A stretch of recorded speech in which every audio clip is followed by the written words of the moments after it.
Hello जय हिंद दोस्तों। आज है 7 अक्टूबर और 7 अक्टूबर से जितने भी बनने वाले महत्वपूर्ण क्वेश्चन हैं करंट अफेयर के, उनका हम रिवीजन करने वाले हैं। जो फूल पत्ती वाली क्लास है उसके जो क्वेश्चन है और बहुत ही महत्वपूर्ण क्वेश्चन है, उन्हीं का आपको हम रिवीजन करवाने वाले हैं। आपको 15 से 20 मिनट के अंदर जो भी प्रत्येक क्वेश्चन और उनसे जुड़ी लल्लन टॉप के क्वेश्चन करवाने वाले हैं। ये सभी क्वेश्चन सभी एग्जाम के लिए महत्वपूर्ण हैं। क्लास को पूरा देखना, आपको इससे हर एक एग्जाम में क्वेश्चन फंसने के पूरे चांस रहेंगे। चलिए चलते हैं आगे की क्लास की ओर। आज का पहला क्वेश्चन है, हाल ही में वर्ष 2023 का साहित्य में नोबेल पुरस्कार किसे प्रदान किया गया। जो अभी हाल ही में नोबेल पुरस्कार दिए गए थे, इसमें फिजिक्स, रसायन और जो चिकित्सा है इसके नोबेल पुरस्कार दिए जा चुके हैं। और ये अभी हाल ही में किसके दिए गए हैं? ये साहित्य के नोबेल पुरस्कार दिए गए हैं। ये किसे दिए गए? इनका आंसर है John Francis Norway. John Francis Norway हैं, इनको दिया गया है। ये कहाँ के रहने वाले हैं? जॉन फ्रांसिस, ये नार्वे के रहने वाले हैं। इसकी ट्रिक है साहित्य में ना फंसें। इसका मतलब है साहित्य मीन्स साहित्य का पुरस्कार है, और फंसे मीन्स फ्रांसे है, और ना मीन्स नार्वे, यानी कि साहित्य नार्वे फ्रांसे क्या है? साहित्य नार्वे फ्रांसे। आप इस ट्रिक को याद करेंगे तो आपको किस क्षेत्र में दिया, किसको दिया गया, ये सभी आपको पता चल जाएगा इस ट्रिक से। साहित्य में ना फंसे जान, यानी कि जो जॉन फ्रांसे इनको मिला है। जो नवाचारी नाटक है, इनका एक नाटक था जिसका नाम था नवाचारी। इसको पूछा जा सकता है आपसे, इनको जो साहित्य का नोबेल पुरस्कार दिया गया है वो किसके लिए दिया गया, कौन से नाटक के लिए दिया गया, इनकी कृति क्या है? ये नवाचारी नाटक है, इसके लिए दिया गया। चलिए चलते हैं आगे की ओर। एशिया में जो पहला साहित्य जो दिया गया, साहित्य का नोबेल पुरस्कार, ये किसको दिया गया था? ये जो 1913 में दिया गया था, जो रविन्द्रनाथ टैगोर हैं इनको दिया गया था। इनकी जो कृति है वो कौन सी थी? जो गीतांजलि उपन्यास है, इनके लिए रविन्द्रनाथ टैगोर को 1913 में साहित्य का नोबेल पुरस्कार दिया गया था, पहला नोबेल पुरस्कार। चलिए चलते आगे। क्वेश्चन नंबर 2 है, ओखला की जो ओखला है, इसकी स्पीड टेस्ट ग्लोबल इंडेक्स में भारत में कौन सा स्थान मिला है? जो ओखला है, इसकी अभी हाल ही में स्पीड टेस्टिंग की गई थी, इसमें भारत का कौन सा स्थान मिला है? इसमें भारत को स्थान मिला है 47, यानी कि 47वां स्थान मिला है। इसमें पहला स्थान पूछा जा सकता है आपको किसको मिला, सेकंड स्थान। कोई भी आपको इंडेक्स है उसमें पहला, दूसरा और भारत का स्थान कौन सा है, ये आपको महत्वपूर्ण याद करना रहता है। इसमें पहला स्थान था यूएई में का था, और दूसरा स्थान था वो था चाइना का। पहले जो 119 रैंक थी भारत की, लेकिन जब इसमें 5G लॉन्च हो गया भारत में, तो इसमें भारत की रैंक कितनी आ गई? केवल 72 रैंक कम हो गई, जिसके कारण भारत की रैंक कितनी हो गई? 47 इसमें रैंक हो गई। आइए कुछ लल्लन टॉप बातें हैं। ये लल्लन टॉप है, इसमें कुछ सूचकांक हैं, इनको जान लेते हैं। वैश्विक शांति सूचकांक में भारत का स्थान कितना है? ये 126वां है। और वैश्विक खुशहाली में भारत का स्थान कितना है? ये कितना है? ये भी भारत का 126 स्थान है खुशहाली में। जब आपके घर में शांति होगी तभी आपके घर में खुशहाली आ सकती है, यानी कि दोनों का बराबर भाग रहेगा। तो आप एक को याद करेंगे तो दूसरा अपने आप याद हो जाएगा। 126 शांति और खुशहाली में दोनों में भारत का स्थान कितना है? 126वां। वैश्विक प्रतिस्पर्धा सूचकांक है, इसमें कितना है? इसमें 40 को 40वां स्थान। और जो वर्ल्ड प्रेस फ्रीडम इंडेक्स है, इसमें कितना है? इसमें 161वां स्थान है। ग्लोबल फायर पावर इंडेक्स में ये चौथा स्थान है। और ग्लोबल जेंडर गैप इंडेक्स में कितना है? ये 127 में है। और जो भारत में भुखमरी में वो कितना स्थान है? वो 107वां स्थान है। इस प्रकार इनको भी आपको याद रखना है। चलिए क्वेश्चन नंबर 3 है। क्वेश्चन नंबर 3 क्या है? हाल ही में 19वें एशियाई खेलों में स्क्वैश में किसने स्वर्ण पदक जीता है? जो स्क्वैश खेल हुए थे, इनमें स्वर्ण पदक किसने जीता है? इसका आंसर है दीपिका पल्लिकल और हरिंदर बॉल ने, इन दोनों लोगों ने इसमें स्क्वैश में स्वर्ण पदक जीता है। इन्होंने, अब इसमें पूछा जा सकता है कि इन्होंने इसमें किसको हराया है? जो मलेशिया है, किसको? जो मलेशिया है, इसको हरा के इन्होंने स्वर्ण पदक जीता है, मलेशिया के खिलाड़ी को। अब इनको ही जान लेते हैं। जो एशियाई खेल है ये क्या है? एशियाई खेल जो पहली बार हुए थे वो 1951 में पहली बार हुए थे। ये हुए थे भारत में। इसका होस्ट देश पहली बार हुए थे तब कौन रहा है? ये भारत रहा है। ये दिल्ली में आयोजित किए गए थे। और दूसरी बार जब जब भारत में हुए तब कब हुए थे, जो 1982 में ये भारत में दूसरी बार हुए थे, जिसमें जो घुड़सवारी है इसमें 3 स्वर्ण पदक जीते थे। और अभी ये भी महत्वपूर्ण बन जाता है। और अभी जो घुड़सवारी में घोड़दौड़ में इसमें एक स्वर्ण पदक जीता है 41 वर्षों बाद, इसलिए ये महत्वपूर्ण हो जाता है, क्योंकि ये पूछा जा सकता है पहले इन्होंने कब भारत ने इसमें स्वर्ण पदक जीता था घुड़सवारी में, तो आपको बताना पड़ेगा 1982 में। भारत ने अभी तक जो 85 प्लस, लगभग 85 से प्लस ज़्यादा स्वर्ण पदक जीत लिए हैं। अब तक बेस्ट स्कोर रहा है ये जो एशियन गेम में अभी तक जितने भी गेम हुए उसमें सबसे बेस्ट स्कोर रहा है। जो अभी 19 एशिया गेम हो रहे हैं, इनका आयोजन कहाँ हो रहा है, ये हांगझो चीन है, यहाँ पे आयोजन हो रहा है। जो अन्नू रानी है, इन्होंने अभी हाल ही में गोल्ड मेडल जीता था भाला फेंक में। और जो पारुल चौधरी हैं, इन्होंने 5000 मीटर में स्वर्ण पदक जीता है। और जो आदित्य अशोक हैं, इन्होंने रजत पदक जीता है गोल्फ में। और जो भाला फेंक में नीरज चोपड़ा हैं, इन्होंने भी गोल्ड मेडल जीता था। चलिए चलते आगे, कुछ ललन टॉप के और क्वेश्चन है। तजिंदर पाल ने मेंस शॉट पुट जो है इसमें गोल्ड मेडल जीता है। जो तजिंदर पाल है, इन्होंने मेंस शॉट पुट में गोल्ड मेडल जीता है। पहला जो गोल्ड आया था वो किस में आया था, वो आया था निशानेबाजी में। निशानेबाजी में भारत ने एशिया में पहला गोल्ड जीता है। और 41 वर्षों बाद किसमें, ये घुड़सवारी में गोल्ड मेडल जीता है। और तीरंदाजी में पहला गोल्ड जो जीता है वो किसने जीता है, जो ओजस और ज्योति हैं, ये पहली बार जो जीता है तीरंदाजी में, इसलिए ये महत्वपूर्ण हो जाता है। ये किसने जीता था, ओजस और ज्योति ने। आइए नेक्स्ट क्वेश्चन है, क्वेश्चन नंबर 4। दोस्तों, अगर आपने अभी तक वीडियो को लाइक नहीं किया और चैनल को सब्सक्राइब नहीं किया है तो वीडियो को लाइक और चैनल को सब्सक्राइब कर लें, जिससे कि आपको नोटिफिकेशन मिलता रहे।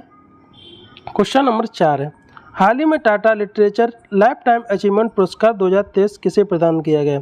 अभी एक पुरस्कार दिए गए हैं जिनका नाम है टाटा लाइफ टाइम अचीवमेंट पुरस्कार। ये किसको प्रदान किए गए हैं, ये पुरस्कार दिए गए हैं एस लक्ष्मी। किसको दिए गए, जो एस लक्ष्मी हैं इनको दिए गए हैं। और ये क्या है, ये एक तमिल जो भाषा है इसकी लेखिका है, इनको दिए गए हैं। इन्होंने एक कृति लिखी थी अंबाई के नाम से, इनको जो है अंबाई के नाम से जाना जाता है। जो एस लक्ष्मी है, इनको किस नाम से जाना जाता है, इनका उपनाम है अंबाई। क्योंकि कभी कभी क्वेश्चन पेपर में पूछ लेता है कि अभी हाल ही में जो लाइफ टाइम अचीवमेंट पुरस्कार दिए गए उनका उपनाम क्या है, ये अंबाई इनका उपनाम है। या ऐसे ही पूछ लेता है CS लक्ष्मी का उपनाम क्या है, तो अंबाई आपको नाम बताना है। कुछ ललन टॉप क्वेश्चन है। गाला अवार्ड पाने वाली पहली भारतीय महिला कौन है, ये सुधा मूर्ति। अभी इनको हाल ही में दिए गए थे कौन से अवार्ड, इनको दिए गए थे गाला अवार्ड, इनको दिए सुधा मूर्ति को। एबेल पुरस्कार 2023 किसको दिया गया, ये जो लुई फ्रैंकलिन हैं इनको दिया गया था। मिस इंडिया 2023 की कौन चुनी गई हैं, जो बंदनी गुप्ता हैं, नंदिनी गुप्ता, इनको चुना गया 2023 का मिस इंडिया पुरस्कार इनको दिया। गांधी शांति पुरस्कार अभी हाल ही में दिया गया, ये किसको दिया गया था, ये दिया गया है जो गीता प्रेस है गोरखपुर की, उत्तर प्रदेश, इसको दिया गया है। ग्रैमी अवार्ड किसको दिया, ये रिक्की केज को दिया गया है। ये रिक्की केज है, इनका तीसरा गोल्ड ये ग्रैमी अवार्ड है। अभी हाल ही में BR अम्बेडकर जो पुरस्कार दिया गया था उत्तर प्रदेश के CM योगी आदित्यनाथ को दिया गया था। और अभी हाल ही में और भी कुछ जो महत्वपूर्ण अवार्ड मिले हैं, सूरी नाम का जो अवार्ड मिला है वो राष्ट्रपति को मिला था। और जो ऑस्ट्रेलिया और रूस का सर्वोच्च सम्मान मिला था वो किसको मिला था, वो प्रधानमंत्री नरेंद्र मोदी को मिला था। क्वेश्चन नंबर 5 है, हाल ही में किस राज्य केंद्र शासित प्रदेश के लोकप्रिय व्यंजन कलारी को GI टैग मिला है, किसको मिला है, ये कलारी है, ये कहाँ का जो लोकप्रिय व्यंजन है, यानी कि एक खाद्य पदार्थ है, इसको ये GI टैग मिला है। ये कहाँ का है, इसका आंसर है जम्मू कश्मीर। ये जम्मू कश्मीर का ये कलारी लोकप्रिय जो GI टैग मिला है, ये उधमपुर ज़िला है, इस ज़िले का ये कलारी है। कुछ महत्वपूर्ण GI टैग हैं, कश्मीर के GI टैग कौन कौन से हैं इनको भी जान लेते हैं। कश्मीरी केसर है, ये कहाँ का है, ये भी जम्मू कश्मीर का है, कश्मीरी केसर। जो पश्मीना क्राफ्ट है, इसको अभी हाल ही में GI टैग मिला है। बसौली पेंटिंग है, ये भी कहाँ की है, ये भी जम्मू कश्मीर की है। और रामबन जो शहद है, इसको भी कहाँ की, ये भी कहाँ की है, ये भी जम्मू कश्मीर के, इनको भी मिला है। मुसकबाजी चावल है, क्या है? मुसकबाजी चावल, इसको भी अभी जीआई टैग मिला, ये भी जम्मू कश्मीर की है। और भद्रवाहा जो राजमा है, क्या नाम है इसका? भद्रवाहा राजमा, ये कहाँ? ये भी है जम्मू कश्मीर का, इसको भी अभी हाल ही में जीआई टैग दिया है। क्योंकि कभी आपको नाम दे दिया जाता है और पूछ लिया जाता है ये जीआई टैग है वो किस राज्य के पास है, तो आपको बताना पड़ेगा। और जो उत्तर प्रदेश के पास अभी हाल ही में आगरा का जूता को जो जीआई टैग मिला था, कुछ और जीआई टैग हैं, इनको भी जान लेते हैं। रामनगर का भाटा है, ये किसको जीआई टैग मिला है? क्या नाम है? ये रामनगर का भाटा, ये जीआई टैग मिला है उत्तर प्रदेश को। बखीरा के जो पीतल के बर्तन है, ये किसको मिला? ये भी उत्तर प्रदेश को मिला है। हाथरस की हींग है, ये किसको मिला है? ये भी उत्तर प्रदेश को जीआई टैग मिला है। जो रीवा का आम है, जिसका नाम है सुंदराजा आम, ये किसको जीआई टैग मिला है? ये मध्य प्रदेश को मिला है। नगरी दुबाचा चावल, इसका नाम क्या है? नगरी दुबाचा चावल, ये किसको जीआई टैग मिला है? ये छत्तीसगढ़ है, इसको दिया गया है। मना मुदाई मिट्टी के बर्तन है, ये किसको जीआई टैग मिला है? जो मना मुदाई बर्तन है ये मिला है जो तमिलनाडु है, इसको मिला है। और थुत्तुर पान है, ये भी किसको मिला है? ये भी तमिलनाडु को जीआई टैग मिला है। और कम्मम अंगूर है, ये किसको मिला है जीआई टैग? ये भी तमिलनाडु को जीआई टैग मिला है। अभी ये 2023 के लेटेस्ट जीआई टैग है, इसलिए आपको इनको याद रखना है। नेक्स्ट क्वेश्चन है क्वेश्चन नंबर 6। हाल ही में एनपीएस वरीयता सूचकांक किसने लॉन्च किया है? जो एनपीएस है इसकी वरीयता सूचकांक जारी है, इसके किसने लॉन्च किया है? इसका आंसर एचडीएफसी। किसने लॉन्च किया है? एचडीएफसी, इसने लॉन्च किया है। जो एनपीएस है इनका फुल फॉर्म क्या होता है? इसका फुल फॉर्म होता है नेशनल पेंशन स्कीम। जो राष्ट्रीय पेंशन स्कीम है ये होता है। इसको लागू कब से किया जाने वाला है? 10 अक्टूबर 2023 है, इस दिन से इसको लागू कर दिया जाएगा एनपीएस को। और इसमें पात्रता है जो 18 से 70 वर्ष के कर्मचारी हैं उनको मिलने वाला इसका लाभ है एनपीएस का। आगे चलते हैं, कुछ लल्लन टॉप बातें हैं, इनको भी लल्लन टॉप बहुत ही महत्वपूर्ण है, इनको आपको याद ही रखना है। अभी हाल ही में इलेक्ट्रिक बैंक गारंटी देने वाला बैंक कौन सा बना था? ये भी एचडीएफसी बैंक बना है, ये भी इलेक्ट्रिक बैंक गारंटी देने वाला है। जो सेकंड पंचवर्षीय योजना थी ये किस पे आधारित थी? जो पीसी महालनोबिस हैं इस पर आधारित थी। और जो आपको बताना है कि पहली पंचवर्षीय योजना थी ये किस पे आधारित थी, ये आपको बताना है। सामुदायिक विकास कार्यक्रम की शुरुआत कब की थी? जो सामुदायिक विकास कार्यक्रम की शुरुआत है वो 2 अक्टूबर 1952 से शुरू की गई थी। और भारत जो स्वतंत्र भारत के पहले जो वित्त मंत्री थे और जिन्होंने पहला बजट पेश किया था वो थे के षणमुखम शेट्टी। के षणमुखम शेट्टी पहले वित्त मंत्री थे जिन्होंने स्वतंत्र भारत में पहला बजट पेश किया था। राजा चलैया समिति है, ये किससे संबंधित थी? जो कर सुधार है इससे संबंधित थी राजा चलैया समिति। नेक्स्ट क्वेश्चन है क्वेश्चन नंबर 7। हाल ही में तीस्ता नदी आई अचानक में बाढ़, कहाँ व्यापक नुकसान हुआ है? जो तीस्ता नदी है इसमें अभी अचानक बाढ़ आ गई है, जिसके कारण सबसे ज़्यादा नुकसान कहाँ पे हुआ है? इसका आंसर है सिक्किम। जो सिक्किम है यहाँ पे सबसे ज़्यादा नुकसान हुआ है। जो सिक्किम के पास जो तीस्ता नदी है ये किसकी सहायक नदी है? ये ब्रह्मपुत्र नदी है, इसकी सहायक नदी है। कभी कभी पूछ लेता है किसकी सहायक कौन सी नदी है, तो आपको याद रखना है कि तीस्ता नदी है ये ब्रह्मपुत्र की सहायक नदी है। अब सिक्किम के बारे में जान लेते हैं। सिक्किम का जो 36वां संविधान संशोधन था जो हुआ था 1975 में। इसके 36वां संविधान संशोधन के द्वारा सिक्किम राज्य को राज्य का दर्जा दिया गया था। और यहाँ के जो मुख्यमंत्री हैं वो कौन है? जो प्रेम सिंह तमांग हैं यहाँ के मुख्यमंत्री हैं। कहा गया सिक्किम के मुख्यमंत्री कौन है? प्रेम सिंह तमांग, इसको भी याद रखना है। और यहाँ की राजधानी है सिक्किम की, वो कहाँ है? जो गंगटोक है ये सिक्किम की राजधानी है। नाथुला दर्रा है ये कहाँ? और जयपला दर्रा है ये कहाँ पे? ये भी सिक्किम में। और सिक्किम की जो भारत की सबसे ऊंची चोटी है कंचनजंगा, ये कहाँ पे? सिक्किम में ही कंचनजंगा चोटी है। ये जो विश्व धरोहर है इसमें भी शामिल है। ये एक प्राकृतिक ऐसी धरोहर है जो विश्व धरोहर में शामिल है। लल्लन टॉप बातों को भी देख लेते हैं। भारत में यूनेस्को विश्व धरोहर कुल कितनी है? कुल 42 हैं यूनेस्को विश्व धरोहर। कितनी है? 42 भारत में, जिसमें से क्या है जो 34 हैं 34 ये सांस्कृतिक हैं। कैसी हैं? सांस्कृतिक हैं। 7 इसमें प्राकृतिक हैं और एक मिश्रित है। जो मिश्रित है वो कौन सी है? कंचनजंगा, ये मिश्रित है। और अभी हाल ही में कुछ और जो यूनेस्को धरोहर में नवीनतम 2023 में शामिल किए गए उनको भी जान लेते हैं। जो भारत में 39वीं जो विश्व धरोहर में शामिल था वो था रामप्पा मंदिर किया गया था, ये तेलंगाना में पड़ता है। और जो 40वां जो स्थान था वो कौन सा, धोलावीरा, ये गुजरात में। और जो 41वां विश्व धरोहर सूची में शामिल हुआ है वो शांति निकेतन है, ये कहाँ पे पड़ता है, ये पश्चिम बंगाल में पड़ता है। 42वां जो शांति अभी नवीनतम जो शामिल किया गया, ये 42वां यूनेस्को विश्व धरोहर में शामिल किया गया, ये होयसल मंदिर हैं। ये कहाँ के, ये कर्नाटक के जो होयसल मंदिर हैं इनको शामिल किया गया। इसको भी आपको याद रखना, ये बहुत ही महत्वपूर्ण, हर एक एग्जाम में फंसने वाला क्वेश्चन है। यूनेस्को विश्व धरोहर। विश्व की सबसे बड़ी झील है, ये कौन सी है, तो कैस्पियन सागर झील है, ये विश्व की सबसे बड़ी झील है। क्वेश्चन नंबर 8 है, हाल ही में सरकारी नौकरियों में महिलाओं के लिए 35% आरक्षण, कितना, 35% आरक्षण किसने प्रारंभ किया है। अभी महिलाओं को सरकारी नौकरियों में 35% आरक्षण देने की घोषणा की है, ये की है मध्य प्रदेश ने। किसने, मध्य प्रदेश ने। ये मामा की नगरी मध्य प्रदेश। यहाँ के जो मुख्यमंत्री हैं ये हैं शिवराज सिंह चौहान। और जो इन्होंने एक घोषणा और की है, ये वन विभाग है, वन विभाग को छोड़कर, क्योंकि वन विभाग में थोड़ा खतरा रहता है, इसलिए वन विभाग को छोड़कर और सभी जो नौकरियां होंगी राज्य सरकार की उसमें 35% आरक्षण दिया जाएगा महिलाओं को।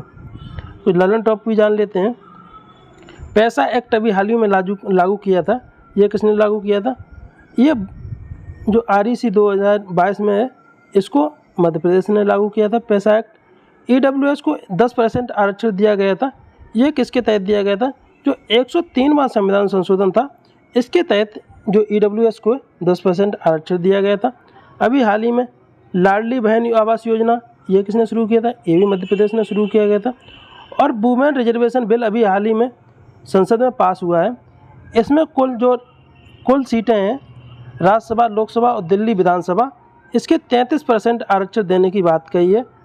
ये भी आपको 106वां संविधान संशोधन है ये, इसको भी आप बहुत ही महत्वपूर्ण ये क्वेश्चन बनेगा, इसको तो आपको हर हालत में याद ही रखना है।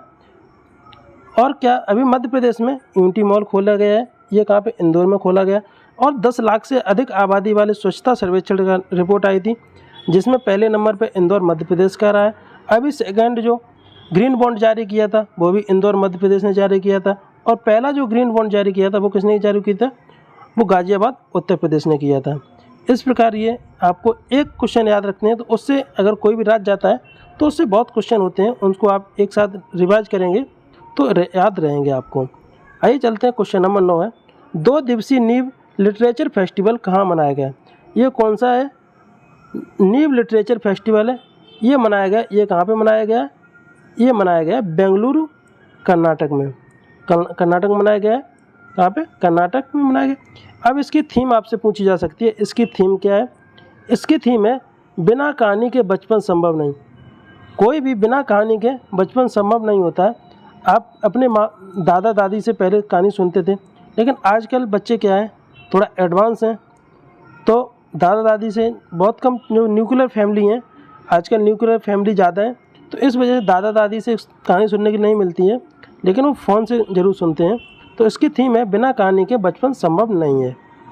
कुछ ललन टॉप बातें जान लेते हैं। जो सरोल फेस्टिवल है ये कहाँ मनाया जाता है, ये झारखंड में मनाया जाता है। कहाँ पे मनाया जाता है, ये झारखंड में मनाया जाता है सरोल फेस्टिवल। लोसांग महोत्सव ये सिक्किम में मनाया जाता है। फूलदेई त्यौहार ये कहाँ पे, उत्तराखंड का त्यौहार है। चेरी ब्लॉसम त्यौहार ये शिलोंग में, यहाँ पे एक फूल खिलते हैं चेरी ब्लॉसम के, जिसकी वजह से शिलोंग में मनाया जाता है। खारची पूजा और केर महोत्सव ये कहाँ मनाया जाता है, ये त्रिपुरा में मनाया जाता है। धानु यात्रा और कलपति रथ महोत्सव ये कहाँ मनाया जाता है, ये भी उड़ीसा में मनाया जाता है। लोसर महोत्सव ये कहाँ मनाया जाता है, ये लद्दाख में मनाया जाता है। आगे चलते हैं, बथुकम्बा ये तमिलनाडु का महोत्सव है। अभी ऊँट महोत्सव ये राजस्थान का महोत्सव है। फूलदेई महोत्सव ये भीलवाड़ा राजस्थान का महोत्सव है। क्वेश्चन नंबर 10 कौन सा है, क्वेश्चन नंबर 10, हाल ही में भारत सरकार ने राष्ट्रीय हल्दी बोर्ड गठित किया है। क्या किया है, राष्ट्रीय हल्दी बोर्ड गठित किया है। इसमें सर्वाधिक हल्दी उत्पादन राज्य कौन सा है। जो हल्दी बोर्ड का गठन किया गया है इसमें पूछा गया सर्वाधिक हल्दी कहाँ पे किस राज्य में उत्पन्न होती है, ये होती है महाराष्ट्र में। जो विश्व की लगभग जो 36% हल्दी है इसका उत्पादन कौन करता है, ये भारत करता है। भारत में हल्दी के उत्पादन का उपयोग व निर्यात में पहला स्थान है। जो भारत है इसमें उत्पादन और उपयोग और निर्यात इसमें सभी में कौन सा स्थान है, ये पहला स्थान है। और सबसे ज़्यादा जो हल्दी होती है वो कहाँ पे होती है, वो महाराष्ट्र में होती है। इसको भी आपको याद रखना है। ललन टॉप है, भारत सरकार जो महाराष्ट्र सरकार द्वारा अभी पहला स्माइल जो एम्बेसडर चुना गया था, ये किसे चुना गया था, ये सचिन तेंदुलकर को चुना गया था जो पहला स्माइल एम्बेसडर। अभी हाल ही में महाराष्ट्र का पहला उद्योग रत्न अवार्ड दिया गया था, ये किसको दिया था, जो रतन टाटा हैं इनको महाराष्ट्र का पहला उद्योग रत्न अवार्ड दिया गया था। नमो जो 11 सूत्री कार्यक्रम शुरू किया है, ये कहाँ से स्टार्ट किया है, ये भी महाराष्ट्र ने शुरू किया है। और महाराष्ट्र के CM कौन है, ये एकनाथ शिंदे यहाँ के CM हैं। और अभी एक लाल किला जो स्थापित किया गया था वो भी महाराष्ट्र में शुरू लगाया गया है। और ये अभी हाल ही में एक बांध वो बनाया था, बांस का बैरियर, ये कहाँ बनाया गया था, ये भी महाराष्ट्र में बनाया गया था। दोस्तों ये 11 नंबर है, इसको तो आपको याद रखना, ये डाटा है। नाबार्ड ने भारत में पहले सामाजिक प्रभाव बॉन्ड के माध्यम से कितने 1041 करोड़ रुपए जुटाए हैं, ये पहला है। ये नाबार्ड जो है, ये नाबार्ड का फुल फॉर्म भी आपको याद रखना होता है। और नाबार्ड की स्थापना है वो 1982 में की गई थी। जो इसकी तृतीय जो पंचवर्षीय योजना थी, चौथी पंचवर्षीय योजना, इसके तहत इसकी स्थापना की गई थी। इसको तो आपको हर रात में याद करना है। और आगे चलिए दोस्तों, आज की क्लास आपको कैसी लगी? अगर आज की क्लास आपको अच्छी लगी हो तो वीडियो को लाइक करिए, अपने दोस्तों में शेयर करिए और चैनल को सब्सक्राइब कर लीजिएगा, जिससे कि आपको नोटिफिकेशन मिलता रहे। थैंक यू, धन्यवाद, जय हिंद।